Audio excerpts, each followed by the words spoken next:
Ningizimu Afrika, Mzansi, sanibonani, nginibingelele kuphi nakuphi la enibukele khona-ke mawukuthi-ke usuku lakho lokuqala uyithola-ke uhlangana nalo mbukiso. Ngicela ungalenzi iphutha kusekhala, subscribe kwi-channel, ulike ividiyo, ebese-ke uciphiza i-notification bell. Wenzelani? Wenzela ukuthi-ke uma ngifaka ividiyo wena-ke uthole i-notification, then ngokushesha ebese uyangena kwividiyo uyayibuka. SikuThandi TV siyaqinisekisa-ke ukuthi-ke sikulethela-ke lolo daba olusuke lusematheni ngalolo suku. Ingenza kwethu sinibhekela-ke nje ey'gamekweni ey'the zenzeka kulona-ke usuku lwanamhlanje laphaya endaweni-ke yaseVerulam ekuthiwa-ke isemahlabathini, ekuthiwa-ke laphaya kuSonane Road, ekuthiwa-ke sekutholakele owesilisa ezikhungile ngentambo. Kuthiwa-ke lesigameko esinothiswe-ke ngumshana wakhe othe mayethi-ke uyamvakashela uyombheka, wathola-ke umnyango uvaliwe ube esejikela ewindini, wase-ke embona ukuthi-ke uzibulele. Then-ke kube sekufonelwa-ke ama-security-ke endawo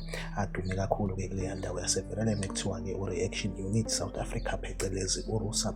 Wafika-ke endaweni-ke yesigameko, kuthiwa-ke kusolakala-ke ukuthi-ke lo wesilisa ukhethe-ke ukuthatha impilo yakhe ngenxa ye-depression. Kanti-ke kuthiwa-ke umagubane lo kuthiwa-ke ube ney'ngane-ke eziwu-5, kanti-ke wadivosa eminyakeni-ke ewu-10 eyedlule. Sithi rest in peace impela-ke kuyena-ke umnumzane uMagubane, alale ngokuthola kanjalo-ke nomndeni sithi-ke awuphole amanxeba alwihlanga lungehlanga. Lesigameko senzeke laphaya emahlabathini eVerulam laphaya eduze noSonane Road. Like ividiyo, subscribe ku-channel, uphinde ucommente kwi-comment section ungitshele ukuthi kuthini ukuphawula kwakho ngalolu daba. SikuThandi TV ngizohlezi ngikhona ngilethela-ke iy'ndaba ey'sematheni usuku nosuku. Asihlangabezane kwividiyo elandelayo.